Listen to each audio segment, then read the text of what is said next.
আমি তাহলে আসি ভাইয়া। সে কি নাস্তা করবে না? না ভাইয়া, ক্ষুধা লাগেনি, পরে খেয়ে নিব। কথাটা বলেই প্রভা সেখান থেকে প্রস্থান নিল। এই প্রভা, এখানে বসে আছো কেন? ক্লাসে যাওনি? প্রভা সৌমির দিকে তাকিয়ে বলল। না সৌমি, ক্লাসে যাইনি। কিন্তু কেন? আজ তো তাড়াতাড়ি বেরিয়েছিলে বাড়ি থেকে, আবার এখানে এসে ক্লাস না করে চুপচাপ বসে আছো যে? এমনি ইচ্ছা করছে না ক্লাস করতে, তাই যাইনি। তাহলে বাড়ি ফিরে যাও, এখানে একা একা বসে আছো কেন? না, বাড়িতেও যেতে মন চাইছে না, ওখানেও তো একাই। আমার তো আজকে বাড়ি ফিরতে লেট হবে, না হলে না হয় একসাথে ফিরতাম। আরে না, তুমি ক্লাসে যাও, আমিও পরের ক্লাসটায় জয়েন করব। সৌমি আরও কিছুক্ষণ সেখানে বসে থেকে ক্লাসে চলে যায়। সকালে নির্ভীকের সাথে ওই ঘটনার পর থেকেই প্রভার মনটা খারাপ হয়ে আছে। নির্ভয় যতই বলুক না কেন যে নির্ভীক শুনতে পায়নি, কিন্তু প্রভার কেন যেন নির্ভয়ের কথা ঠিক বিশ্বাস হয়নি। কানে না হয় কম শুনেছে তাই বলে তো আর বধির নয়। কানে না হয় কম শুনেছে তাই বলে তো আর বধির নয়।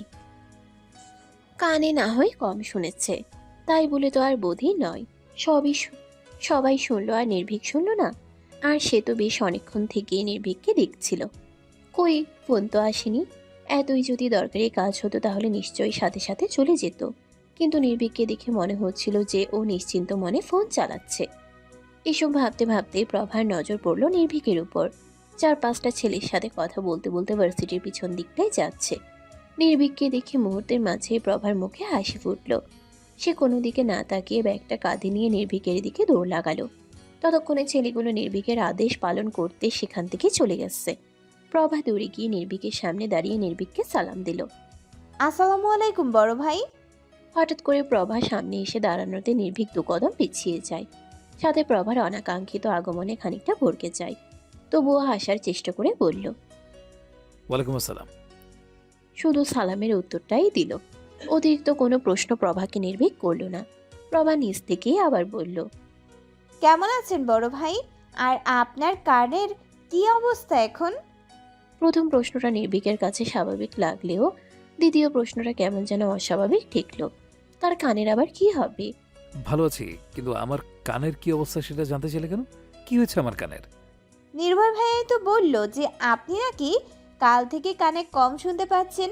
গোসলের সময় নাকি আপনার কানে পানি চলে গেছিল, তাই তো সকালে আমি আপনাকে ডাকলাম, তাও আপনি আমার দিকে তাকালেন না। নির্ভীক যেন প্রভার কথা শুনে তাজ্জব বনে গেল। এই ছেলে তো তাকে সোজা কালা বানিয়ে দিয়েছে। নির্ভীক মনে মনে ভাবল। একবার শুধু তোকে পাই নির্ভয়, আজ তোর কনের আমি 12টা বাজিয়ে ছাড়বো। এদিকে নির্ভীককে চুপ করে থাকতে দেখে প্রভা আবার বলে উঠল। কি হলো বড় ভাই, কি এত ভাবছেন? বললেন না তো আপনার কান এখন কেমন আছে? নির্ভীক যথাসম্ভব স্বাভাবিক কণ্ঠে উত্তর দিয়ে বলল। এখন ঠিক আছে। ওহ, আমি কেমন আছি সেটা তো জানতে চাইলেন না। প্রভার কথা শুনে নির্ভীকের একটু মায়া হলো। নির্ভীক ভাবল সে কি একটু বেশি নিষ্ঠুর আচরণ করছে প্রভার সাথে। পরক্ষণেই আবার নিজের মনকে বুঝিয়ে বলল। না, আমি একদম ঠিক কাজ করছি। আমি তো যা করছি প্রভার ভালোর জন্যই করছি। নির্ভীক তাও প্রভাকে পাল্টা কোনো প্রশ্ন করল না, শুধু নিজের ব্যস্ততার অজুহাত দেখিয়ে বলল। আমার একটু দরকারি কাজ আছে প্রভা, তোমার সাথে পরে কথা বলছি, কেমন? এখন আসি। প্রভাকে কিছু বলারও সুযোগ দিল না নির্ভীক, তার আগেই সেখান থেকে চলে গেল। আজ দ্বিতীয়বারের মতো প্রভার হৃদয়টা ভাঙল। একবার মনে হচ্ছে যে নির্ভীক সত্যিই হয়তো কাজে ব্যস্ত, সেই জন্যই হয়তো সময় দিতে পারছে না। কিন্তু পরক্ষণেই আবার মনে হচ্ছে তাই বলে এত ব্যস্ত যে সে কেমন আছে এটুকু জিজ্ঞেস করারও সময় নেই। নির্ভীক তো এর আগেও ব্যস্ত থাকতো, তখন প্রভা ওর সাথে কথা বলতে গেলে কি সুন্দর হেসে হেসে কথা বলতো, অথচ আজ তাকে একটুও সময় দিল না। প্রভা তাও বারবার নিজেকেই সান্ত্বনা দিল যে নির্ভীক নিশ্চয়ই ব্যস্ত, ও প্রভাকে নিশ্চয়ই মিথ্যা বলবে না। ক্লাস শেষ হওয়ার পর প্রভা আরও প্রায় 1 ঘন্টা নির্ভীকের জন্য অপেক্ষা করল, কিন্তু নির্ভীক যেন আজকে অমাবস্যার চাঁদ। শত চেষ্টা করেও শত অপেক্ষার পরেও তার দেখা মিলছে না। প্রভা শেষে বাধ্য হয়ে বেরিয়ে পড়ল ভার্সিটি থেকে। ভার্সিটির বাইরে এসে একটু আশেপাশে হাঁটাহাঁটি করতেই প্রভা যে দৃশ্য দেখল তাতে তার বিস্ময়ের মাত্রা রইল না। সে গত 1 ঘন্টা যাবৎ ভার্সিটির মাঠে বসে নির্ভীকের জন্য অপেক্ষা করছে, অথচ নির্ভীক বাইরে বাইকের উপর বসে থেকে কয়েকটা ছেলের সাথে গল্প করছে। প্রভা বুঝতে পারছে না যে এটা কিভাবে সম্ভব। তার চোখে ফাঁকি দিয়ে নির্ভীক কখন বাইরে বেরিয়ে এসেছে সেটাই প্রভার মাথায় ঢুকছে না। তাহলে হয়তো প্রভা যখন 2 মিনিটের জন্য একটু ওয়াশরুমে গেছিল মুখে পানি দিতে, তখনই নির্ভীক বাইরে বেরিয়ে এসেছে। আর সে অযথাই 1 ঘন্টা যাবৎ রোদের মধ্যে বসে থেকে নির্ভীকের জন্য অপেক্ষা করলো। এর থেকে যদি বাইরে একবার বেরিয়ে খুঁজতো তাহলে সে কখন দেখা পেয়ে যেত। কিন্তু সে বাইরে বেরিয়ে কেন খুঁজবে? ভার্সিটিতে আসার পর থেকে প্রভা কখনো নির্ভীককে এভাবে ভার্সিটির বাইরে বাইকের উপরে বসে আড্ডা দিতে দেখেনি। সবসময় নির্ভীককে তার বন্ধুদের সাথে হয় ক্যান্টিনে পেয়েছে, নয়তো ভার্সিটির পিছনের দিকটাই পেয়েছে। মাঝে মাঝে মাঠে বসে আড্ডা দিতেও দেখেছে, কিন্তু বাইরে দাঁড়িয়ে থেকে আড্ডা দিতে কখনো দেখেনি। অবশ্য এটা যে একেবারে বাইরে সেটাও কিন্তু না। প্রভা ভার্সিটি থেকে বেরিয়ে আশেপাশে একটু হাঁটতে গিয়ে তারপর নির্ভীককে দেখতে পেয়েছে। সে যদি ভার্সিটি থেকে বেরিয়ে সোজা রিক্সা নিয়ে বাড়ি চলে যেত তাহলে নির্ভীকের দেখা পেত না। মাথা থেকে সব চিন্তা ভাবনা বাদ দিয়ে প্রভা নির্ভীকের দিকে এগিয়ে গেল। তার কাছে এখন সব থেকে আগে নির্ভীকের সাথে একটু কথা বলা একটু কথা বলে তার মনে তৃষ্ণাটা মেটানো। প্রভা এখন প্রতিটা পদক্ষেপে উপলব্ধি করতে পারছে যে নির্ভীকের উপর তার এতটা দুর্বল হওয়া উচিত হয়নি। তার না নিজের উপর কোনো আয়ত্ত আছে আর না নিজের মনের উপর। সে না হয় নির্ভীককে ভালোবাসতে শুরু করেছে, কিন্তু নির্ভীক তো আর তাকে ভালোবাসে না। তাহলে সে কেন নির্ভীকের থেকে এটা আশা করছে যে নির্ভীক তার সমস্ত কাজ ফেলে শুধু প্রভাকেই সময় দেবে? তার এই আশা করাটা কি অযৌক্তিক না? প্রভা তো আর এমন প্রথম মেয়ে নয় যে নির্ভীককে পছন্দ করে। এর আগে অনেক মেয়ে যারা প্রভার থেকেও দেখতে আরো অনেক বেশি সুন্দর ছিল, তারাও নির্ভীককে পছন্দ করেছে এবং প্রেমের প্রস্তাবও দিয়েছিল। কিন্তু নির্ভীক তাদের কাউকেই কখনো হয়তো সেভাবে গুরুত্ব দেয়নি। প্রভা ভাবছে তাহলে সে কেন আশা করছে যে নির্ভীক তাকে গুরুত্ব দেবে? এমনটা তো নয় যে নির্ভীক তাকে বলেছে যে সে তাকে পছন্দ করে, কিংবা তার কোনো আচরণে বুঝিয়েছে যে সে প্রভাকে পছন্দ করতে শুরু করেছে। বরং নির্ভীকের আচরণ সবসময় স্বাভাবিকই ছিল। প্রভা ভাবল হয়তো সেই বেশি ভেবে নিয়েছিল, কিন্তু তার মন তো আর নিজে থেকে বেশি ভাবতে চায়নি। হ্যাঁ, এটা অবশ্যই ঠিক যে নির্ভীক কখনো তার কোনো আচরণে এটা বোঝায়নি যে সে প্রভাকে হয়তো পছন্দ করে, কিন্তু সে যে প্রভাকে অপছন্দ করে এটাও তো কখনো বোঝাই নাই। যদি প্রভার সান্নিধ্যে তার অসুবিধা হয় তাহলে কেন প্রথম দিন থেকে প্রভাকে মানা করলো না যে সে যেন তার আশেপাশে না যায়? কেন সে তাহলে প্রথম দিন থেকে প্রভার সাথে খারাপ ব্যবহার করলো না? প্রভা যখন ওদের সাথে একই টেবিলে বসতে চেয়েছিল তখন কেন সে প্রভাকে নিষেধ করলো না? করলে তো পারতো। কেন কালকে হাত ধরে ধরে এই বাজারের ভেতর ঘোরালো? কেন একটা ছেলে ওকে স্পর্শ করেছিল বলে অতটা রেগে গিয়েছিল? এরকম আরো হাজারখানেক প্রশ্ন মাথায় নিয়েই প্রভা নির্ভীকের সামনে গিয়ে দাঁড়ালো। হঠাৎ প্রভাকে তার সামনে দেখে নির্ভীক ভূত দেখার মতো চমকে উঠল। একবার নিজের ঘড়ির দিকে তাকিয়ে সময় দেখিয়ে নিয়ে বিস্ময় ভরা চাহনিতে প্রভার দিকে তাকিয়ে বলল, তুমি এখনো বাড়ি যাওনি প্রভা? অনেকক্ষণ আগে তো তোমার ক্লাস শেষ হয়ে গেছে, এখনো কি করছো এখানে? একটু কাজ ছিল বড় ভাই। আপনি এখনো বাড়ি যাননি কেন? আমার তো সবে মাত্র কাজ শেষ হলো, ওদের সাথে একটু কথা বলে ভাবছিলাম বাড়ি যাব। নির্ভীক কথাটা হালকা একটু হেসে বলল। এতে যেন মুহূর্তের মাঝে প্রভার সব রাগ অভিমান দূর হয়ে গেল। একে কি ভালোবাসা বলে?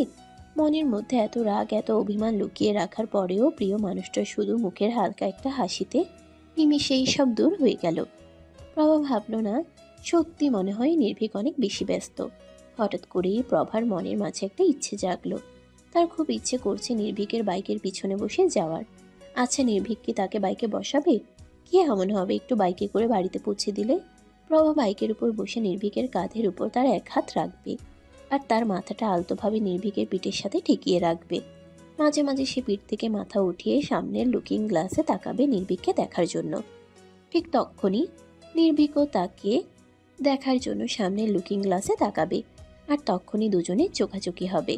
প্রভা 2 সেকেন্ডের বেশি সেই চোখে তাকিয়ে থাকতে পারবে না, লজ্জায় চোখ নামিয়ে নেবে। আর নির্ভীক প্রভার সেই লজ্জামাখা মুখ দেখে মিষ্টি করে হাসবে। প্রভার খোলা চুলগুলো এলোমেলো হয়ে সামনের বাতাসের তোপে নির্ভীকের মুখের উপর আছড়ে পড়বে। নির্ভীক বিরক্ত হচ্ছে ভেবে প্রভা সেই চুলগুলো নিয়ে বাঁধতে ধরলে নির্ভীক তাকে বাধা দিয়ে বলবে, চুলগুলো বেঁধো না প্রভা, ওগুলো উঠছে, উঠতে দাও। আমার মুখেই তো আছড়ে পড়ছে, আমার তো সমস্যা হচ্ছে না।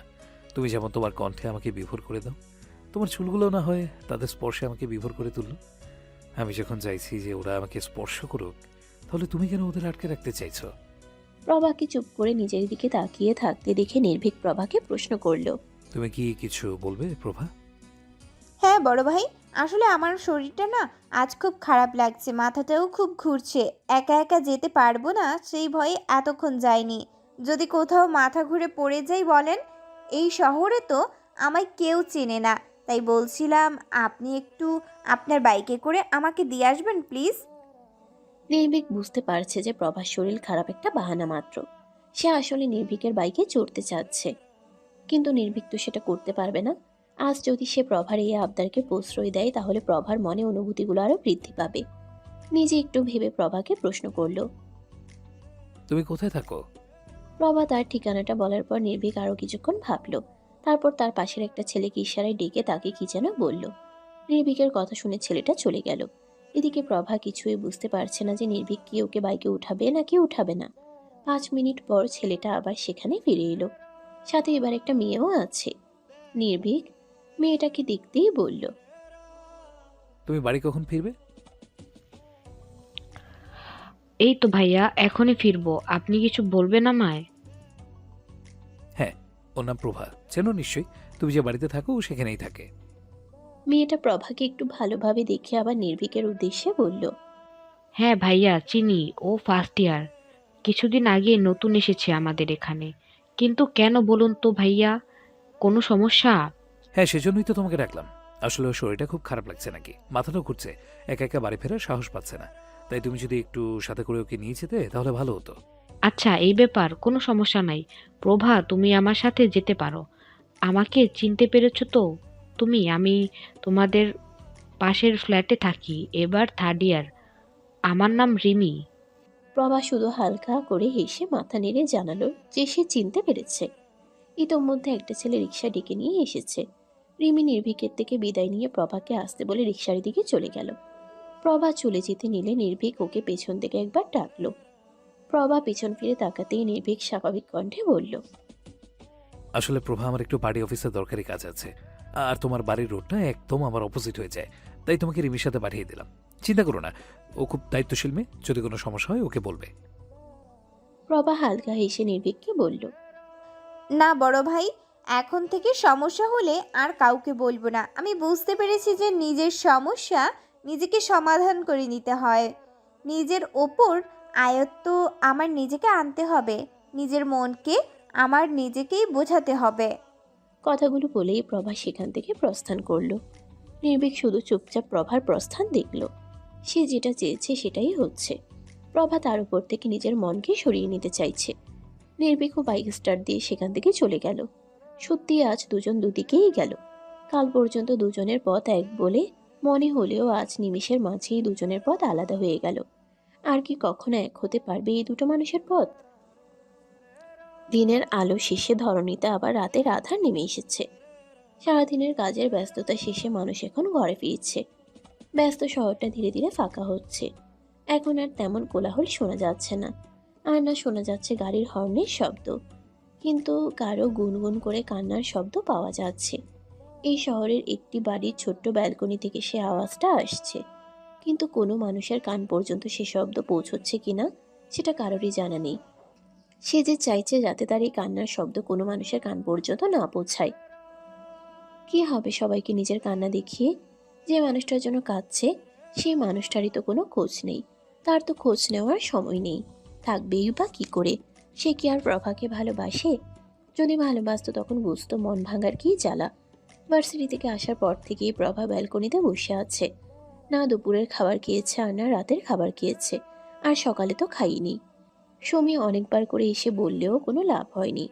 যদিও সমী প্রভা পর্যন্ত পৌঁছাতে পারেনি, কারণ প্রভা আসার পর থেকেই ব্যালকনির দরজা লাগিয়ে দিয়ে বসে আছে। টিসানরা প্রভাকে ফোন করতে করতে হাঁপিয়ে উঠেছে, কিন্তু তাও প্রভা ফোন রিসিভ করে না। ওরা ভেবেছিল যে প্রভা নিজ থেকে ফোন না দিলে আজকে কোনোভাবে ফোন দেবে না, কিন্তু তাও প্রভা ফোন করছে না দেখে কেউ আর ওকে ফোন না করে চিন্তায় থাকতে পারল না। তাদের আদরের একমাত্র ছোট বোন বলে কথা। নিজের বাড়ি ছেড়ে, নিজের পরিবার ছেড়ে, নিজের শহর ছেড়ে এত দূর একা একা থাকছে। চিন্তা তো করবেই। শেষে প্রভা ওদের উদ্দেশ্যে একটা মেসেজ লিখে পাঠায়। আমার খুব মাথা ব্যথা করছে, প্লিজ তোদের সাথে কালকে কথা বলি। কেউ রাগ করিস না, আর কেউ মেসেজের রিপ্লাইও দিবি না, আর না কোনো প্রশ্ন করবি, আর না ফোন দিবি। বাই। মেসেজটা সেন্ড করা হয়ে গেলেই প্রভা মোবাইলের ডাটা বন্ধ করে রেখে দেয়। কিন্তু বেশ অনেকক্ষণ পর আবারও প্রভার ফোনটা বেজে ওঠে। প্রভা ভাবলো ওরা নিশ্চয়ই এবার অফলাইনে ফোন দিয়েছে। প্রভা চোখ মুছে ফোনটা হাতে নিতেই দেখলো অচেনা নাম্বার থেকে ফোন। এই রাত 11টার দিকে কে ফোন দিল তাকে? প্রথমে প্রভা ফোনটা রিসিভ করতে চাইল না, কিন্তু পরক্ষণেই ভাবলো হয়তো নির্ভীক তাকে ফোন দিয়েছে। ও তো নির্ভীককে ওর শরীর খারাপের কথা বলেছিল, হয়তো সারাদিনে সময় পায়নি তাই এখন ফোন দিয়েছে। আর ওর কাছে তো নির্ভীকের নাম্বার সেভ করা নেই। প্রভা মনে সন্দেহ নিয়ে ফোনটা রিসিভ করলো। প্রভা কিছু বলবে তার আগেই অপর পাশ থেকে ভেসে এলো একটু বরিশালী কণ্ঠ। প্রভা কিছু বলবে তার আগে অপর পাশ থেকে ভেসে এলো একটি পুরুষালী কণ্ঠ। প্রভা কিছু বলবে তার আগে অপর পাশ থেকে ভেসে এলো একটি পুরুষালী কণ্ঠ। কণ্ঠের অধিকারী ব্যক্তিটি প্রভাকে জিজ্ঞেস করলো। কেমন আছো প্রভা? কণ্ঠটা প্রভার ঠিক চেনা লাগলো না, কিন্তু যেহেতু ওকে প্রভা বলে সম্বোধন করেছে তাহলে নিশ্চয়ই সে চেনে, না হলে নাম জানলো কিভাবে? প্রভা উত্তর দিল। আসসালামু আলাইকুম, কে বলছেন? আমি ঠিক চিনতে পারছি না। ও পাশ থেকে একটু হালকা হাসির শব্দ পাওয়া গেল। কণ্ঠস্বরের অধিকারী ব্যক্তিটি প্রভার প্রশ্নের জবাবে বলল। ও, তুমি আসলে বেশ ধার্মিক দেখছি।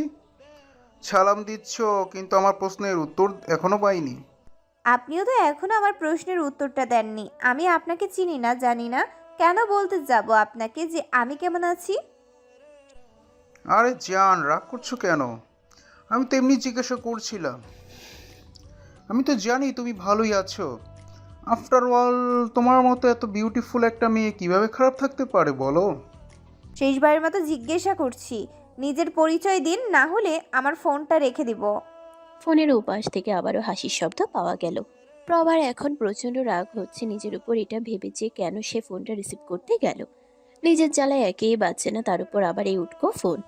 কোথায় ভাবলো নির্ভীক তাকে ফোন দিয়েছে, কিন্তু না, কোথাকার কোন ইডিয়েট যে ফোন দিয়েছে তাকে সেটাও বুঝতে পারছে না। এবারের কথাটা শুনে প্রভা বুঝতে পারলো যে ছেলেটা তাকে সত্যিই চেনে, কারণ সে আজকে ভার্সিটিতে কমলা রঙের জামাই পরে গেছিল। কিন্তু কে ছেলেটা সেটাই বুঝতে পারছে না। পরিচয় দিলে কি তুমি আমাকে চিনতে পারবে জান? আমি তো তোমাকে সারাদিনই দেখি, কিন্তু তুমি তো আর আমার দিকে তাকাও না, কিভাবে চিনবে বলো? এই এক সেকেন্ড, কি বারবার জান জান বলা শুরু করেছেন? হ্যাঁ, মেয়ে মানুষের কণ্ঠ শুনলেই তারা আপনাদের জান হয়ে যায় না? ফালতুমি করার জায়গা পান না, বিয়াদব ছেলে। আহা, ফালতু আমি কেন করতে যাব? কিন্তু যাই বলো, তোমাকে কিন্তু আজকে কমলা রঙের জামায় দারুণ লাগছিল। ভাবছিলাম তোমাকে একটা কমলা রঙের শাড়ি গিফট করব। নেবে নাকি আমার গিফট? প্রভা রাগী কণ্ঠে জিজ্ঞাসা করলো। এই আপনি বলবেন আপনার নাম কি? তুমি এতটাও ডিসপারেট আমার চেনার জন্য? So sweet. আমার নাম রুবেল, তোমার ভার্সিটি 3rd ইয়ারে পড়ি, ডিপার্টমেন্ট বাংলা। কি চিনতে পারলে? নিজেকে কি ভাবেন, ফিল্মের সুপারস্টার, যে আপনি নাম বললেন আর আমি সাথে সাথে আমি চিনে গেলাম? আমি কোনো রুবেল টুবেলকে চিনি না। আর সাবধান করে দিলাম, দ্বিতীয়বার যদি আমার ফোনে কল এসেছে তাহলে আপনার নামে কিন্তু কমপ্লেইন দেব ডিরেক্ট, ফালতু কোথাকার।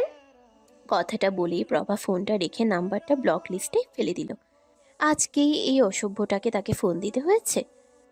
একেই তো মন খারাপ, তার উপর এখন মুডটাও খারাপ করে দিল। প্রায় 5 মিনিট পর প্রভার ফোনে আবারও একটা অচেনা নাম্বার থেকে ফোন আসলো। প্রভা বুঝতে পারছে না সব অচেনা নাম্বার থেকে কি তার কাছে আজকেই ফোন আসতে হচ্ছে, তাও আবার এই রাতের বেলা। প্রভা ঠিক করলো এবার ফোনটা রিসিভই করবে না। কিছুক্ষণ রিং হয়ে ফোনটা কেটে গেল। প্রায় 10 সেকেন্ডের ব্যবধানে ফোনটা আবারও বেজে উঠল। প্রভা বিরক্তিকর চোখে তাকিয়ে দেখলো আগের নাম্বারটা থেকেই ফোন এসেছে। প্রভা ভাবলো কে তার সাথে কথা না বলতে পেরে দম আটকে মরছে, সেটা আগে দেখবে। হ্যালো, কে বলছেন? এত রাতে ফোন দিয়ে বিরক্ত করার মানেটা কি? হ্যাঁ, দিনের বেলা দিতে পারেননি? ঠিক আছে জিয়ান, রাগ করো না। কাল থেকে বরং দিনের বেলায় ফোন দিব। আজকে রাতটা একটু কষ্ট করে আমার সাথে কথা বলে কাটাও। এই বেয়াদব ছেলে, আপনি আবার আমায় ফোন দিয়েছেন? আপনার তো দেখছি লজ্জা শরম কিছু নেই। এত কিছু বলে অপমান করার পরেও আবার ফোন দিয়েছেন। কি করব বলো, তুমি তো আমাকে অভ্যাস হতে বাধ্য করেছো। আচ্ছা, তুমি কি ফ্রি আছো? তোমাকে না খুব দেখতে ইচ্ছে করছে। 10 মিনিট পর একটু নিচে নামো তো, আমি দেখা করতে আসছি। এই শুনুন, অতিরিক্ত করবেন না। 10 মিনিট কেন, 10 বছর পরেও আমি আপনার জন্য নিচে নামবো না। সাবধান করে দিচ্ছি আপনাকে। আমার বড় মামা কিন্তু ডিআইজি, আমার ছোট মামা বিভাগীয় ম্যাজিস্ট্রেট। একবার যদি আপনার কথা ওদেরকে বলেছি, যেখানে আছেন সেখান থেকে তুলে এনে আছাড় মারবে। স্বভাব তো কুত্তার মতো। এত অপমান করার পরেও আবার ঘুরে ফিরে লেজ নাড়তে নাড়তে আমাকে ফোন দিয়েছেন। যাকে তাকে জান জান করে ডাকাটা বাদ দিন, না হলে কোনোদিন ভুলে কার জানে হাত দিয়ে দেবেন, শেষে দেখবেন নিজের জানটাই আর থাকলো না। কুত্তা কোথাকার। কথাটা বলেই প্রভা ফোনটা রেখে আবারও এই নাম্বারটাও ব্ল্যাকলিস্টে ফেলে দিল। এবার সাথে সাথে ফোনটাও সুইচ অফ করে দিল। না জানি এটা আবার কোন ঝামেলা।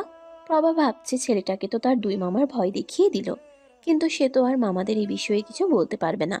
একবার যদি তারা শুনে যে কোনো ছেলে রাত বিরেতে প্রভাকে ফোন দিয়ে বাজে কথা বলেছে, তাহলে ছেলেটার অবস্থা তো খারাপ করবেই, সাথে প্রভারও আর এখানে পড়া হবে না। আর প্রভা এখন আর জয়ী হোক আর প্রভা এখন আর যাই হয়ে যাক, ভার্সিটি কোনো মতেই ছাড়তে পারবে না। ভার্সিটি ছাড়লে তো নির্ভীকের সাথেও আর দেখা হবে না। কিন্তু নির্ভীকের সাথে যে তার এখনো অনেক কথা বাকি। কাল ভার্সিটিতে গিয়ে সে নির্ভীকের সাথে আবার কথা বলার চেষ্টা করবে। যদি কালকেও নির্ভীক প্রভার সাথে কথা না বলে, তাহলে প্রভাও আর কথা বলার চেষ্টা করবে না কোনোদিন। কিন্তু সবটা জানার জন্য তাকে কাল সকাল পর্যন্ত অপেক্ষা করতে হবে। প্রভা আর রুমে গেল না, বারান্দায় বসে থাকলো। আজ তার চোখে ঘুম কোনো মতেই আসবে না। কি করে ঘুম আসবে? ঘুমের জন্য তো একটু শান্তির দরকার, আর তার সব শান্তি তো ওই নির্ভীক নামক মানুষটাই নিয়ে চলে গেছে। আসসালামু আলাইকুম ভাই। ওয়ালাইকুম আসসালাম। কি খবর বল। ভাই খবর তো ভালো না। ওই মেয়ে ফোন দিয়েছিল মেয়েকে, প্রথমে নাম্বারটা ব্লক করে দিচ্ছে, তাই আমি আবার আরেকটা নাম্বার দিয়ে তাকে কল দিয়েছিলাম, ওটাও ব্লক করে দিয়েছে। আমার কাছে তো আর সিম নেই ভাই। শেষে আবার অনেক হুমকিও দিল। শেষের কথাটাই যেন উৎসব আগ্রহ খুঁজে পেল। কি কি হুমকি দিয়েছে? ভাই বলল ওর বড় মামা নাকি ডিআইজি, আবার ছোট মামা নাকি বিভাগীয় ম্যাজিস্ট্রেট। আমার খোঁজ পাইলে নাকি আমাকে আছাড় মারবে, তাই আমি ফাঁসবো না তো। তোকে আমি আগেই বলেছি এসব ব্যাপারে ফাঁসবি না, সেই দায়িত্ব আমার। কিন্তু যদি ওই নির্ভীকের হাতে মার খাস, সেই দায়িত্ব কিন্তু আমার না। ভাই তাই বলে মারতে ধরলে একটু আগাবেন না। এমনি এমনি তো আর তোকে মালদ্বীপে ট্যুরে পাঠাচ্ছে না। কিছু পেতে গেলে কিছু তোকে দিতে হবে। এখন তুই ভেবে নে তুই কোনটা বেছে নিবি। নির্ভীক তোকে মারবে কিনা সেটা গ্যারান্টি নেই, ও তোকে না মারতে পারে। কিন্তু তুই যদি আমার এই কাজটা ঠিকঠাকভাবে করে না দিস, তাহলে তোর মালদ্বীপে যাওয়াটাই কিন্তু ফাইনাল। এখন তুই যদি এটা করতে না চাস, তাহলে আমাকে বলে দিতে পারিস, আমি অন্য কাউকে দিয়ে করিয়ে নেব। আরে না না উৎসব ভাই, আমি সেটা বলেছি নাকি। আমি করব তো, আপনি চিন্তা করবেন না, সব আপনার প্ল্যান অনুযায়ী হবে। ভালো লাগলো তোর কথা শুনে। চিন্তা করিস না, কালকে সিমের ব্যবস্থা আমি করে দেব। আর একটা কথা মাথায় রাখিস, নির্ভীকের হাতে মার খেয়ে যদি আমার নাম ভুলেও মুখে এনেছিস, তাহলে যেটুকু জান তোর মধ্যে অবশিষ্ট আছে সেটা কিন্তু আমি নিয়ে নেব। তখন মালদ্বীপে না গিয়ে ডিরেক্ট কভারও ট্যুর করতে যাবি। এটুকু বলেই উৎসব ফোনটা রেখে দিল। উৎসবই রুবেলকে বলেছে প্রভাকে ফোন করে বিরক্ত করার জন্য। উৎসবের হাতে থাকা সিগারেটটাতে শেষ একটা টান দিয়ে সেটা ফেলে দিল। প্যাকেট থেকে আরেকটা সিগারেট বের করে নিয়ে সেটাতে আগুন ধরিয়ে টান দিল। ভালোবাসা হারানোর কি জ্বালা এবার আমি তোকে বোঝাবো। তুই যেমন আমার ভালোবাসাকে আমার হতে দিস না, আমিও তোর ভালোবাসাকে তোর হতে দেব না। কিন্তু আমি তোকে এখনই আটকাবো না। আগে নিশ্চিত হই, তারপর তোর অনুভূতিগুলোকে বাড়তে দেব। বাড়তে বাড়তে যখন সেগুলো সীমা ছাড়িয়ে যাবে, তখন তোর থেকে কেড়ে নেব। যে জ্বালায় আমি চলছি, সে একই জ্বালায় আমি তোকেও জ্বালাবো, শালা হারামি। উৎসব এই সিগারেটটাও শেষ করে আকাশের দিকে তাকিয়ে একটা গান ধরল। প্রেম যে বোবা, প্রেম যে কালা, তাই প্রেমই এতই জ্বালা, সে জ্বালায় পরাণ কান্দে রে। তুই কাঁদবি নির্ভীক চৌধুরী, তুই অবশ্যই কাঁদবি। এই উৎসব মির্জা তোকে কাঁদাবে। তুই আমাকে কাঁদিয়েছিস আর আমি তোকে কাঁদাবো না? ইম্পসিবল। এই উৎসব মির্জা তো প্রতিশোধ নেওয়ার কথা ভুলে না। তোকে আমি সর্বোচ্চ পর্যায়ের অসহায় বানাবো, এতটা অসহায় বানাবো যে তুই ভাবতেও পারবি না। প্রেমের যে কি জ্বালা সেটা তুই এবার টের পাবি। ক্লাস শেষে প্রভা ভার্সিটির ক্যান্টিনে বসে আছে। আজ নির্ভীক এখনো ভার্সিটিতে আসেনি। আসবে কিনা প্রভার সেটাও জানা নেই। নির্ভয়কেও আজকে দেখতে পাইনি। নির্ভীকের অন্য বন্ধুদের দেখেছিল, কিন্তু ওদেরকে নির্ভীকের ব্যাপারে জিজ্ঞেস করতে মন চায়নি প্রভার। তাই এখন চুপচাপ মন খারাপ করে বসে আছে। কত কিছু ভেবে আজকে ভার্সিটিতে এসেছিল। ভেবেছিল আজ হয়তো নির্ভীক ওর সাথে কথা বলবে, কিন্তু নির্ভীক তো আজকে ভার্সিটিতে আসলোই না। কেমন আছো প্রভা? হঠাৎ কারো কণ্ঠ পেয়ে প্রভার ধ্যান ভাঙল। গলাটা পরিচিত লাগলেও ঠিক চিনতে পারল না প্রভা। পিছন ফিরে তাকাতেই কয়েকটা অপরিচিত মুখ দেখতে পেল প্রভা। কাউকেই চেনে বলে প্রভার মনে পড়ল না। প্রভা সন্দেহী গলায় প্রশ্ন করল। আমাকে বললেন? ওদের মধ্যে থেকে একটা ছেলে হাসতে হাসতে এগিয়ে এসে প্রভার মুখোমুখি চেয়ারটায় বসলো। ছেলেটাকে বসতে দেখে প্রভা উঠে দাঁড়িয়ে ঝাঁঝালো গলায় বলল। পৃথিবীতে অসভ্যের পরিমাণ দিন দিন যে বেড়ে যাচ্ছে সেটা আপনাকে দেখে নিশ্চিত হলাম। বলা নেই কওয়া নেই হুট করে এসে বসে পড়লেন। একবারও তো আমার থেকে শুনতে চাইলেন না যে আমি আপনাকে পারমিশন দেব কি দেব না। আহা, রাগ করছো কেন জান? তোমার সাথে বসার জন্য আবার অনুমতি নেওয়া লাগবে না কেন? ছেলেটার মুখ থেকে জান, ডাকটা শুনেই প্রভার কাল রাতের ছেলেটার কথা মনে পড়ল। প্রভা এই ছেলেটাই কালকের ছেলেটা কিনা সেটা নিশ্চিত হওয়ার জন্য জিজ্ঞেস করলো। আপনি কি কালকের রাতের সেই ইডিয়েটটা? ইস, তোমার মুখ থেকে গালি শুনতেও ভালো লাগে। আর তুমি আমাকে এত তাড়াতাড়ি চিনে গেলে। তার মানে কাল রাতে তুমি অনেক মনোযোগ দিয়ে আমার সাথে কথা বলেছিলে, তাই না? না হলে এত তাড়াতাড়ি কিভাবে চিনতে পারলে বলো? রুবেলের কথা শুনে প্রভা হালকা হেসে বলল। কুকুরের লেজ যে কোনোদিন সোজা হয় না সেটা আজকে একেবারে চোখের সামনে প্রমাণ পেলাম।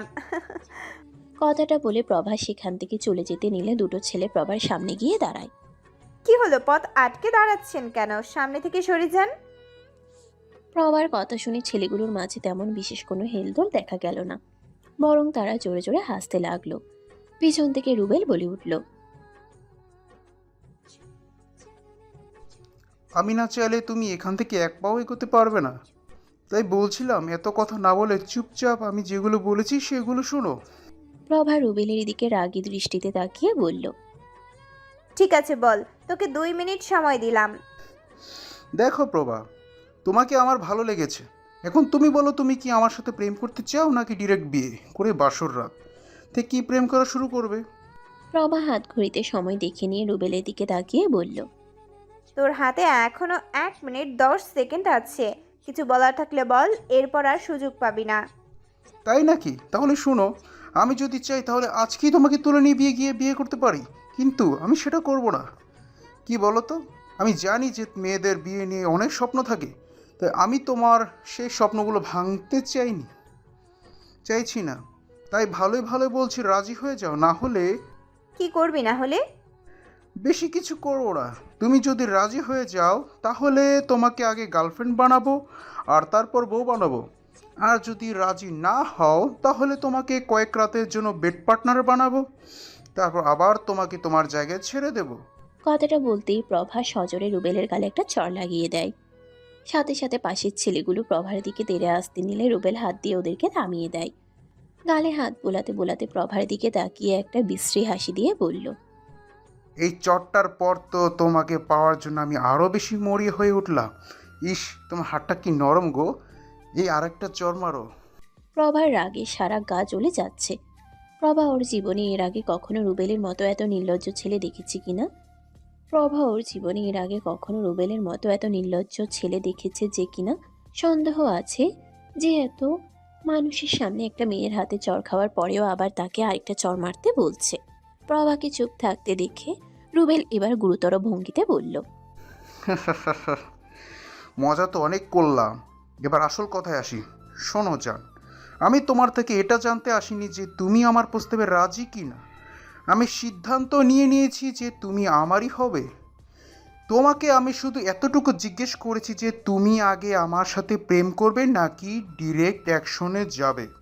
রুবেলের বাজে ইঙ্গিত প্রভা খুব ভালো করেই বুঝতে পারল, কিন্তু এই কথাও শুনে প্রভা দমে গেল না।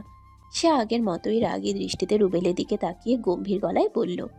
তোর সাথে আমি কেন? রাস্তার কুকুরও প্রেম করতে চাইবে না। কাল তো তোকে কুকুর বলেছিলাম, কিন্তু আজ বুঝতে পারলাম যে তুই কুকুরের থেকেও নিকৃষ্ট। কথাটা বলে প্রভা আবারও চলে যেতে নিলে রুবেল এবার পিছন থেকে প্রভার হাতটা টেনে ধরল। হাতটা ছাড় বলছি। অনেকক্ষণ থেকে তোর অসভ্যতামি আমি সহ্য করছি। এবার কিন্তু আমি চিৎকার করে লোক জড়ো করব। তাই নাকি? আচ্ছা, দেখি কে তোমার ডাকে সাড়া দেয়। আমি কিন্তু সত্যি এবার চিৎকার করব। আমার কথা মেনে নাও, না হলে কিন্তু এমন অবস্থা করব যে তুমি সেটা কল্পনাও করতে পারছো না। আমাদের ভার্সিটি পিছন দিকটাতে কখনো গিয়েছিলে? ওখানে না বেশ ভালোই ঝোপঝাপ আছে, ওখান থেকে চিৎকার করলেও কেউ শুনতে পাবে না।